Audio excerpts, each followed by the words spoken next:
വളരെ നല്ലൊരു എക്സ്പീരിയൻസ് ആയിരുന്നു. ഷൂട്ടിങ്ങും എൻ്റെ പ്രോസസ്സുമെല്ലാം നല്ല എക്സ്പീരിയൻസ് ആയിരുന്നു. Working with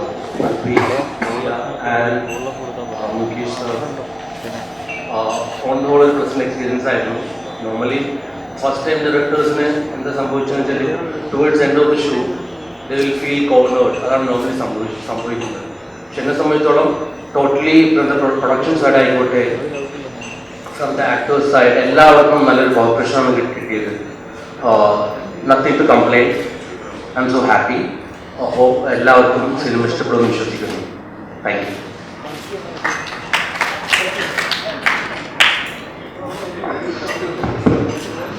JK is a man of few words. Vinay kore parvadile vannu.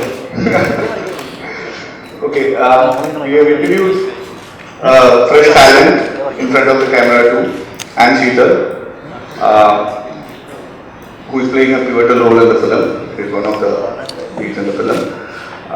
I would request Anne to speak a few words and share her experiences. Hi, വളരെ നല്ലൊരു experience ആയിരുന്നു. Actually, it was a lot of apprehension for me. I not expected that I would have so much of support from the crew. Then I had a very supportive director and a very lovely crew, and all over the experience was very good. Thank you. We had two music directors in the film. I would like to invite Sushin to share his experiences in the film. നമസ്കാരം. ഈ പടത്തിൽ actually 2 music directors ഉണ്ട്. ഒന്ന് രാഹുൽ രാജ്, രണ്ടാമത്തെ ഞാനും. പിന്നെ ഈ പടത്തിൻ്റെ എല്ലാവരും പടത്തിൻ്റെ എക്സ്പീരിയൻസ് അല്ല പറയുന്നത്, ഞാനും അതന്നെ പറയാം. ഈ പടം ഏകദേശം 1 കൊല്ലത്തോളം വർക്ക് ചെയ്തുകൊണ്ടിരിക്കുന്ന ഒരു പടമായിരുന്നു. അതായത് ഞാൻ ഏറ്റവും കൂടുതൽ ടൈം എടുത്ത് ചെയ്ത പടമായിരുന്നു എസ്ര. അതിൻ്റെ ഔട്ട്പുട്ടും ഉണ്ടെന്ന് വിശ്വസിക്കുന്നു. പിന്നെ സോങ്സിനെ പറ്റി പറയുകയാണെങ്കിൽ ഫ്രം ദ ഹാർട്ട് കമ്പോസ് ചെയ്തത് 2 സോങ്സാണ് ആക്ച്വലി. എനിക്ക് പറയാനൊന്നുമില്ല. പിന്നെ JK നല്ലൊരു മനുഷ്യനാണ്, നല്ല ഡയറക്ടറാണ്. ഇതൊക്കെ തന്നെയാണ് എൻ്റെ ഹൈലൈറ്റ്സ്. Thank you. ഹായ്, ഞാൻ ആക്ച്വലി സിനിമ 2 തവണ കണ്ടു കഴിഞ്ഞു. 2 തവണ വളരെയധികം പേടിച്ചു. ഫൈനൽ പ്രോഡക്റ്റ് വളരെ ഫിനോമിനലായിട്ട് വന്നിട്ടുണ്ട്. As most of you may know, എൻ്റെ പൃഥ്വിരാജിനൊപ്പം സെക്കൻഡ് ഫിലിമാണ്. അപ്പോൾ ആദ്യത്തെ പടം അനാർക്കലി ഞാൻ ചെയ്തുകൊണ്ടിരിക്കുമ്പോൾ ഷൂട്ടിംഗ് കഴിഞ്ഞിട്ടാണ് സ്റ്റേറ്റ് അവാർഡ് എനിക്ക് കിട്ടുന്നത്. അപ്പോൾ ആ സമയത്ത് ഒരു വളരെ വിയേർഡായിട്ടുള്ളൊരു സ്പേസ് ആയിരുന്നു. ആൾക്കാർക്ക് എന്നെ അറിയാം പക്ഷെ അറിയില്ല, അങ്ങനത്തെ ഒക്കെ ഒരു സ്പേസിലായിരുന്നു. അത് കഴിഞ്ഞിട്ടാണ് അനാർക്കലി റിലീസാവുന്നത്. അപ്പോൾ ആ സിനിമയുടെ ഗംഭീര സക്സസ്സും അതിൻ്റെ ആ ഒരു ഫോളോ അപ്പിൽ എൻ്റെ ഫേസ് കുറച്ചുകൂടി പോപ്പുലറായി. പിന്നെയാണ് ആൾക്കാർക്ക് എന്നെ കുറച്ചുകൂടി പരിചയമാകാൻ തുടങ്ങിയത്. More than the state award, it was actually that film success that got me out there in the public eye. അപ്പോൾ ഈ ഫിലിമിലും I am really hoping that I get to piggyback on Rajy's stardom and കുറച്ചുകൂടി എൻ്റെ ഫേസും എല്ലാം popularity കൂടണം. ഇപ്പോൾ സംഭവിച്ചിരിക്കുന്നത് എന്താണെന്ന് വെച്ചാൽ എൻ്റെ ഫേസ്ബുക്ക് ഫാൻ പേജിലും എനിക്ക് വരുന്ന കറസ്പോണ്ടൻസ് ഒക്കെ പൃഥ്വിരാജ് ഫാൻസാണ്. എല്ലാ എൻ്റെ well-wishers all we are proud to be Rajy's fans. I hope the cinema will do very well, and thank you for working with Rajy's. In many different ways how one man can make so many careers, so I hope to make a career piggybacking on his, and I hope I get to work with him even more. Thank you. Now we would like to listen to the lady of the film, beautiful lady you saw, Priya. Hi everybody. Thank you Vivek for that introduction. I'm really excited. Finally I have my Malayalam debut, and I think this has been one of my favorite launches ever. Thank you Jay. I always told you this, you came at a time when I was really starting to kind of not learn anything new, and Ezra did a lot for me, not just being a part of something so well written and so technically, I think, really superior than any other film I've worked on. But also working with a director who is so self-assured and also very open to suggestions, I think, especially when you have an artist like Prithviraj on board, who is not just an actor who I've watched in Tamil and Hindi, but also someone who is a writer, a producer, and who really brings all of his experiences into the film that he's shooting. And I think my first day I was really nervous with the language, and he really made me feel so comfortable. And Sujit sir, who's made my dark circles and everything in the movie look part of my character, so thank you. And the music has been lovely. I've always been very proud of the songs in my films, and Sharat has also given me such lovely music, and so thank you for all the lovely music and all my co-artists. I think so much to learn when you're working in the Malayalam film industry. I think the artist's approach from a person who is playing a really small character to the main lead, I think everyone really approaches their craft in a very different way, so it's given me a lot of things to kind of work on, carrying on here on, so thank you. Ladies and gentlemen, I met Prithviraj, I think it's been more than 13 years. Coincidentally, I was just thinking about it now. I first met Prithvi when he was shooting for Vali Nakshadram in Palakkad. It was inside Manipura Dam, coincidentally. It was another film, though not as seriously or as this. I've seen him over the last 13 years. Sarthi Chetan, one of my close friends and one of the co-producers of Idra, once told me that Prithvi is Malayalam's Amir Khan. A lot of people would have been happy about it, but knowing Prithvi, what I like about him and what I find it really beautiful is that Prithvi would have preferred, or Prithvi would say, I would like to be called as the Prithviraj Sukumaran of Malayalam industry. That is Prithvi for me. So that is what is so endearing about him. Ladies and gentlemen, actor, producer, soon to be director. I would personally say he's already a director because the way he approaches films. 2-time state award winner, the man who has enough madness or passion, whichever way you call it, to sacrifice 1.5 years for a film which he's going to do now. Ladies and gentlemen, Prithviraj Sukumaran. നമസ്കാരം.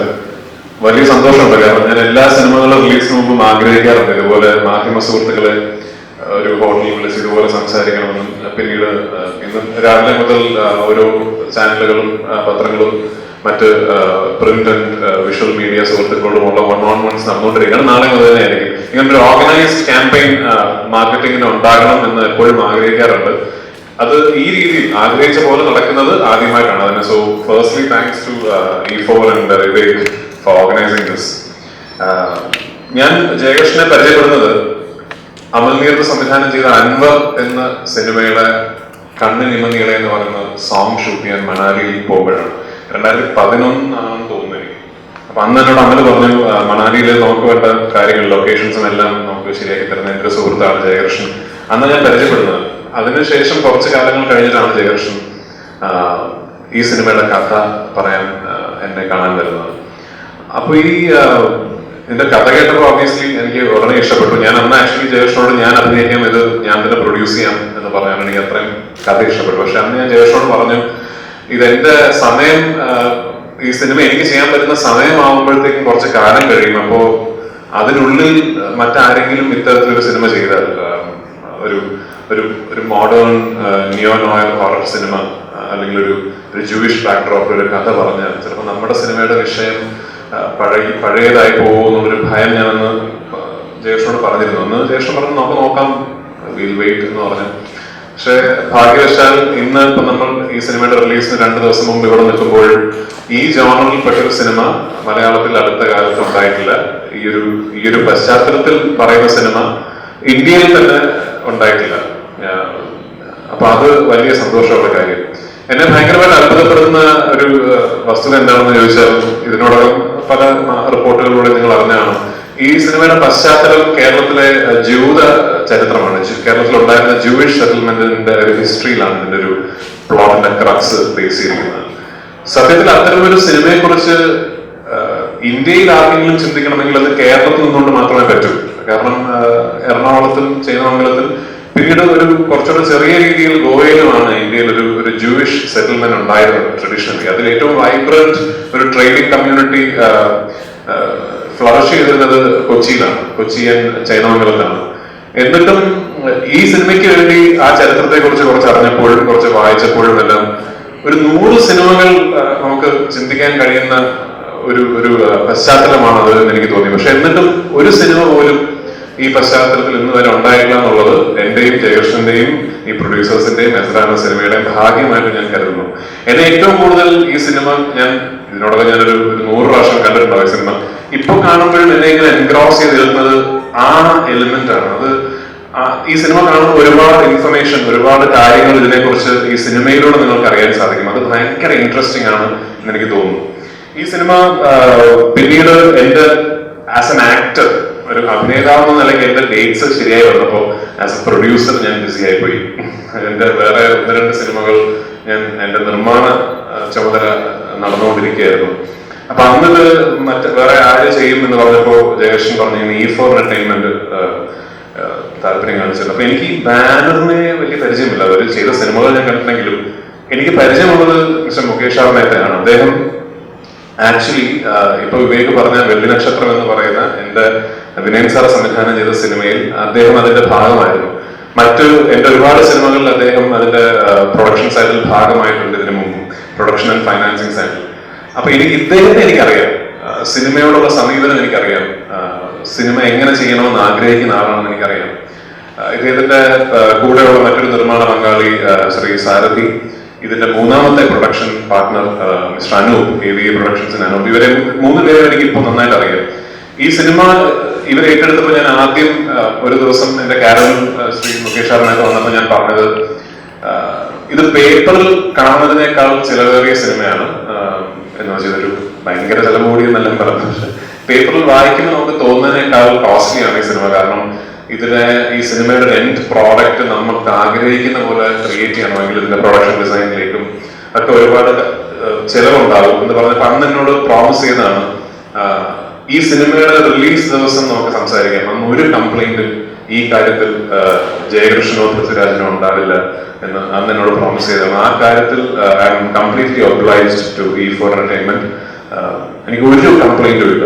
ഈ സിനിമയിൽ ജയകൃഷ്ണൻ ആവശ്യപ്പെട്ടതും ഞാൻ ആവശ്യപ്പെട്ടതുമായ എല്ലാം നമുക്ക് provide ചെയ്ത ഒരു വളരെ മാഗ്നാനിമസ് ആയ ഒരു പ്രൊഡക്ഷൻ കമ്പനിയാണ്.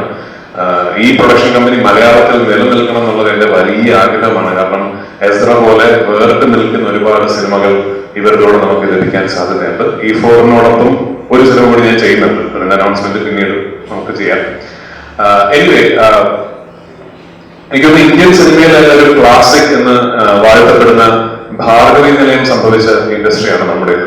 അന്നത്തെ കാലത്ത് ആൾക്കാരെ അത്ഭുതപ്പെടുത്തിയ, ഇൻഫാക്ട് ഇന്ന് നമ്മൾ സിനിമ കാണുമ്പോൾ സിനിമയിൽ പ്രവർത്തിക്കുന്ന ഒരാളെന്ന നിലയിൽ അന്ന് അവൈലബിൾ ആയിരുന്ന ടെക്നോളജി എന്തായിരുന്നു എന്നറിയാവുന്ന തോന്നുന്ന അത്ഭുതപ്പെടുത്തുന്ന സിനിമയാണ് ഭാർഗവി നിലയം. അതിനുശേഷം ഫിലിം മേക്കിങ്ങും സിനിമ ഉണ്ടാക്കാൻ നമുക്ക് അവൈലബിൾ ആയിട്ടുള്ള ഇൻഫ്രാസ്ട്രക്ചറും മോഡേൺ ആയതിനു ശേഷം ഒരു സത്യസന്ധമായ ഹൊറർ സിനിമ അറ്റംപ്റ്റ് മലയാളത്തിൽ നടന്നിട്ടില്ല. എപ്പോഴും നമ്മൾ കാണുന്ന മലയാളത്തിലെ popular horror films horror comedies ആണ്. ഇത്തരത്തിലൊരു straight horror film modern Malayalam സിനിമയിൽ ആദ്യമാണ് എന്ന് ഞാൻ വിശ്വസിക്കുന്നു. പക്ഷെ എനിക്ക് അതോടൊപ്പം തന്നെ ഞാൻ ഇന്ന് പല മാധ്യമ സുഹൃത്തുക്കളോടും പറഞ്ഞതുപോലെ എനിക്കുള്ളൊരു ആഗ്രഹം, ഈ സിനിമ കാണാൻ തിയേറ്ററിൽ കയറുന്നതിന് തൊട്ട് മുമ്പ് നിങ്ങൾ അത് മറന്നിട്ട് ഈ സിനിമ കാണാൻ നിങ്ങൾക്ക് സാധിച്ചാൽ ആയിരിക്കും നിങ്ങൾ ഈ സിനിമ ഏറ്റവും കൂടുതൽ ആസ്വദിക്കുക. ഈ സിനിമയിൽ നിങ്ങളെ ഭയപ്പെടുത്തുന്ന മൊമെന്റ്സ് ഉണ്ട്, ഈ സിനിമയിൽ ഭയപ്പെടുത്തുന്ന സീനുകളുണ്ട്. പക്ഷെ അതൊക്കെ മറന്നിട്ട് എല്ലാ സിനിമയും കാണുന്ന പോലെ ഒരു കഥ അറിയാൻ വേണ്ടി, ഒരു അനുഭവം ലഭിക്കാൻ വേണ്ടി ഈ സിനിമ കാണാൻ നിങ്ങൾക്ക് ഒരു മുൻവിധിയും ഇല്ലാതെ കാണാൻ സാധിച്ചാൽ എന്നാലായിരിക്കും എസ്ര എന്ന സിനിമ നിങ്ങൾ ഏറ്റവും കൂടുതൽ ആസ്വദിക്കുക. ഒരു കാര്യം ഞാൻ ഉറപ്പു തരുന്നു, നിങ്ങൾ കണ്ടു പഴകിയ ഒരു സിനിമ അനുഭവമായിരിക്കില്ല എസ്ര എന്ന സിനിമ. എല്ലാ മാധ്യമ സുഹൃത്തുക്കളുടെയും സഹായവും പ്രോത്സാഹനവും അനുഗ്രഹവും ഈ സിനിമയ്ക്ക് ഉണ്ടാകണം. 10-ാം തീയതി റിലീസാണ്. എല്ലാവരും തിയേറ്ററിൽ പോയി സിനിമ കണ്ട് അഭിപ്രായം അറിയിക്കണം. Thank you. 2 മാസത്തോളം റിലീസിംഗ് വൈകിയ ഒരു സാഹചര്യം ഉണ്ടായിട്ടുണ്ടോ? എങ്ങനെയാണ് ആ വൈകല്യം കാണുന്നത്? I think it's better the producer. ഈ 2 മാസം എല്ലാ മലയാളം സിനിമ വൈകിയതാണ്. കാരണം അത് ഇവിടുത്തെ നമ്മുടെ അസോസിയേഷനും എക്സിബിറ്റർ ഡിസ്ട്രിബ്യൂട്ടറും തമ്മിൽ പ്രോബ്ലം കാരണമാണ് പടങ്ങൾ ഡിലേ ആയത്. പക്ഷേ ഇസ്ര പറയുന്ന പടം ക്രിസ്മസിന് റിലീസ് ചെയ്തിട്ടുണ്ടായിരുന്നെങ്കിൽ ഒരു ഹോളിഡേ പീരീഡിൽ ഡെഫിനറ്റ്ലി കുറച്ചുകൂടി കൂടുതൽ ആൾക്കാർ സിനിമ കാണും. ഈ സമയത്ത് നമ്മൾ റിലീസ് ചെയ്യുന്നത് ഏറ്റവും വലിയ അഡ്വാൻറ്റേജ് എന്ന് പറയുന്നത് ഇതൊരു സോളോ റിലീസായിട്ട് പടം വന്നിട്ടുണ്ട്. അത് മാത്രമല്ല, ഞങ്ങൾക്ക് ഈ 1.5 മാസം ഞങ്ങളുടെ പടം ഇനി നല്ല രീതിയിൽ പ്രൊമോട്ട് ചെയ്യാൻ പറ്റി. അതേ സമയത്ത് ഞാൻ ഈ ഒരു പടം ബാക്കി പോസ്റ്റ് പ്രൊഡക്ഷനിൽ ഞങ്ങൾക്ക് കുറച്ചുകൂടി കൂടുതൽ സമയം കിട്ടിയ കാരണം കുറച്ചുകൂടി നല്ല പ്രോഡക്റ്റായിട്ട് ഞങ്ങൾക്ക് അവതരിപ്പിക്കാൻ പറ്റിയതാണ് എൻ്റെ വിശ്വാസം. അത് കാരണം ഈ ഡിലേ ഈ പടത്തിന് ഫിനാൻഷ്യലി കുറച്ച് ഡിലേ ആയി, കാശ് നമുക്ക് തിരിച്ചു കിട്ടാൻ ചിലപ്പോൾ താമസിക്കും. പക്ഷെ അതില്ലാതെ വേറെ ഒരു രീതിയിൽ ഇസ്ര പടത്തിന് ദൂഷ്യം ചെയ്തിട്ടില്ലാണ് എൻ്റെ വിശ്വാസം. എസ്ര എന്ന പേരിനപ്പുറം ഫിലിമിനെ കുറിച്ച് കൂടുതലൊന്നും പറഞ്ഞിട്ടില്ല, ഒരു സസ്പെൻസ് കീപ്പ് ചെയ്യുന്നു. തീർച്ചയായും പേര് 2 കാരണങ്ങളാണുള്ളത്. ഒന്ന്, ഒരു ക്യാരക്ടറിന്റെ പേര് എസ്രനോ. 2, ഈ ജൂസിന്റെ അവരുടെ ഭാഷയിൽ ഹീബ്രു. അതിൽ എസ്രാന്റെ അർത്ഥം ക്രൈ ഫോർ ഹെൽപ്പ് എന്നാണ്. 2 തരത്തിലും റെലവൻ്റ് ആയിട്ട് വരുന്നുണ്ട് ഈ സബ്ജക്റ്റ്. അങ്ങനെയാണ് ആ പേര് ഡയറോഡൊന്നും ചെയ്തത്. എത്ര സെന്റേഴ്സിലാണ് റിലീസ് ചെയ്യുന്നത്? എത്ര സെന്റേഴ്സ്? അത് എനിക്ക് തോന്നുന്നു more than 100 screens in Kerala. It will be more than 100 screens. Between 100 and 110 screens in Kerala. നിങ്ങളുടെ ഭയം സത്യമാവുന്നതാണ് ഇതിൻ്റെ ഒരു ടാഗിനെ. അപ്പോൾ ഈ ഒരു ഹൊറർ ജോണറിൽ ഒരു ഫിലിം എന്നതിനപ്പുറം ഒരു ഭയം എന്നതിനപ്പുറം എന്താണ് ഇസ്ര എന്ന മൂവിയിൽ പ്രേക്ഷകർ പ്രതീക്ഷിക്കേണ്ടത്? അതായത് ഇപ്പോൾ ഒരു ജൂതന്മാരെ പറ്റി എന്ന് മാത്രമേ അതിനെപ്പറ്റി അതിൻ്റെ ഒരു പശ്ചാത്തലം പറഞ്ഞിട്ടില്ല, കൂടുതലായിട്ടൊന്നും പറഞ്ഞിട്ടില്ല. അപ്പോൾ ഭയം എന്നതിനപ്പുറം കൂടുതലായിട്ട് എന്താണ് ഇന്ന് ഇസ്ര എന്ന സിനിമ പറയുന്നത്? ഈ സിനിമ ഞാൻ നേരത്തെ പറഞ്ഞ പോലെ പീഡിപ്പിക്കാൻ വേണ്ടിയുള്ള ഒരു ഇന്റൻഷൻ എടുത്ത സിനിമയല്ല. നമ്മൾ സത്യസന്ധമായിട്ടൊരു കഥ പറയാനുള്ള ശ്രമമാണ്. അതിൽ സ്കെയറി മൊമെന്റ്സ് ഉണ്ടാവും, ത്രില്ലിംഗ് ആയിട്ടുള്ള മൊമെന്റ്സ് ഉണ്ടാവും, ഈസി മൊമെന്റ്സ് ഉണ്ടാവും. അപ്പം അതിലൊരു കോമ്പോണൻറ്റ് മാത്രമാണ് ഈ ഭയം എന്ന് പറയുന്നത്. ഡ്രാമയാണ്, പല പല ഇമോഷൻസ് ഉള്ള ഒരു സിനിമയാണ്. ആഫ്റ്റർ ഓൾ ഒരു കഥയാണ് പറയാൻ ശ്രമിക്കുന്നത്. അത് എല്ലാവർക്കും കൺവേ ആവുന്നതാണ് വിശ്വാസം. I would like to invite Mukesh Mehta to thank. ഇവിടെ ഇന്ന് എല്ലാവരും പ്രസിഡന്റ് ആൾക്കാർ ഇവിടെ എത്തിച്ചേർന്നുള്ള എനിക്ക് നന്ദി പറയണം. കാരണം ഈ പടം ഇതുവരെ നിങ്ങൾ എല്ലാവരും സപ്പോർട്ട് ചെയ്തിട്ടുണ്ട്, ഇനിയും സപ്പോർട്ട് ചെയ്യണം. പിന്നെ ഇസ്ര എന്ന് പറയുന്ന പടം മറ്റേ ഞങ്ങൾ ഫസ്റ്റ് ജയാണ് നമുക്ക് സ്ക്രിപ്റ്റ് അയച്ചു കൊടുക്കുന്നത്. അതിനുശേഷം പൃഥ്വിരാജാണ് പടത്തിലെ ഹീറോ എന്ന് പറയുമ്പോഴത്തേക്ക് പിന്നെ പൃഥ്വിരാജ് നേരത്തെ ആയതുകൊണ്ട് കുറച്ചുകൂടി ഈസി ആയിരുന്നു. കാരണം പൃഥ്വിരാജിനടുത്ത് പോകുമ്പോൾ തന്നെ നമ്മൾ ഇൻട്രഡക്ഷൻ കൊടുക്കേണ്ട ആവശ്യമൊന്നുമില്ല. കാരണം പൃഥ്വിരാജിനും കൂടി ഒരു വിശ്വാസം ഉണ്ടായിരുന്നു. അത് നമ്മൾ ഒരു മോശം ജോബ് ചെയ്യില്ല, നമ്മളൊരു സിനിമ മോശമാക്കില്ല. ഇതുവരെ ഞാനൊരു ഗുജറാത്തിയാണ്, പക്ഷെ ഇതുവരെ മലയാളം പടങ്ങൾ മാത്രമേ ഞാൻ പ്രൊഡ്യൂസ് ചെയ്തിട്ടുള്ളൂ. ആകെ ഒരു തമിഴ് പടം ചെയ്തു, ബാക്കിയെല്ലാം മലയാളം പടങ്ങളെ പ്രൊഡ്യൂസ് ചെയ്തിട്ടുള്ളൂ. അതിൽ നാഷണൽ അവാർഡും സ്റ്റേറ്റ് അവാർഡ് കിട്ടിയ പടമുണ്ട്, 24 കാലം. അപ്പോൾ എനിക്ക് ആകെ ഒരു സംഭവം ഉണ്ടായിരുന്നുള്ളൂ. മലയാളം സിനിമ അഭിമാനിക്കുന്ന ഒരു സിനിമ ആയിട്ട് ഇസ്ര പടം ഫൈനൽ പ്രോഡക്റ്റ് അങ്ങനെ ഉണ്ടാവണം എന്നൊരു ആഗ്രഹം ഉണ്ടായിരുന്നു. ഈ പടം കാണുമ്പോൾ ആൾക്കാർ ഡെഫിനറ്റായിട്ട് പറയും ഇപ്പോൾ മലയാളം സിനിമ ഇത്രയും നല്ല രീതിയിൽ ചെയ്തിട്ടുണ്ട്, ഈ മലയാളം സിനിമ വേറെ ലെവലിലേക്ക് ഇനി പോവും എന്നുള്ളൊരു വിശ്വാസം എനിക്കുണ്ട്. അതിന് ഈ കംപ്ലീറ്റ് ക്രൂ, ഡയറക്ടറായാലും ഹീറോ ആയാലും ഹീറോയിൻ ആയാലും മറ്റേ മ്യൂസിക് ഡയറക്ടർ ആയാലും എല്ലാവരും ഒരു എക്സ്ട്രാ ഹാർഡ് വർക്ക് ഈ പടത്തിന് ചെയ്തിട്ടുണ്ട്. കാരണം എല്ലാവരും ഈ ഒരു പ്രോഡക്റ്റ് കുറച്ചുകൂടി എക്സ്ട്രാ ഓർഡിനറി ആവുന്ന ഒരു ആഗ്രഹം ഉണ്ടായിരുന്നു. അത് കാരണമായും നമ്മൾ ഈ പടം ഡോൾബി അറ്റ്മോസ് ചെയ്തിട്ടുണ്ട്. എന്തൊക്കെ നമുക്ക് ഈ പടത്തിന് ചെയ്യാൻ പറ്റും, നല്ല ഒരു ക്വാളിറ്റി സിനിമ ചെയ്യാൻ പറ്റും, ആ രീതിയിലെല്ലാം ചെയ്തിട്ടുണ്ട്. ഈ പടം വഴി റിലീസാവാൻ 1.5 months ഡിലേ ആയി. ക്രിസ്മസിന് പ്ലാൻ ചെയ്ത പടം ഇപ്പോൾ നമ്മൾ ഫെബ്രുവരി 10 റിലീസ് ചെയ്യുന്നുണ്ട്. ചില സാഹചര്യങ്ങളുണ്ട്, പക്ഷേ അത് ഒരിക്കലും ഈ പടത്തിനെ ബാധിക്കത്തില്ലാണ് എൻ്റെ വിശ്വാസം. പിന്നെ ഈ പ്രോഡക്റ്റിലെ കൂടെ 2 പേര് കൂടി എനിക്ക് പറയുന്ന വൺ മിസ്റ്റർ AV അനൂപാണ്, AV പ്രൊഡക്ഷൻസിലെ കംപ്ലീറ്റ് പ്രൊഡക്ഷൻ ഹാൻഡിൽ ചെയ്തുകൊണ്ടിരുന്നത് സാരഥിയാണ്, CV സാരഥി. അപ്പോൾ ഞങ്ങൾ ഈ ഒരു ടീമായിട്ട് ഒരു 4 പടങ്ങൾ ചെയ്തു. അതിൽ ഒരു പടമാണ് ഇസ്ര. ഇനി ഒരു പടം നമുക്ക് ഇതിന് ശേഷം റിലീസ് ചെയ്തത് ഭൂതാണ്. ഈ പടം ഡെഫിനറ്റായിട്ട് എല്ലാവരും സംസാരിക്കുന്ന പടമായിരിക്കുമെന്നാണ് എൻ്റെ വിശ്വാസം. നിങ്ങൾ എല്ലാവരും ഇവിടെ വന്നതിന് നന്ദി.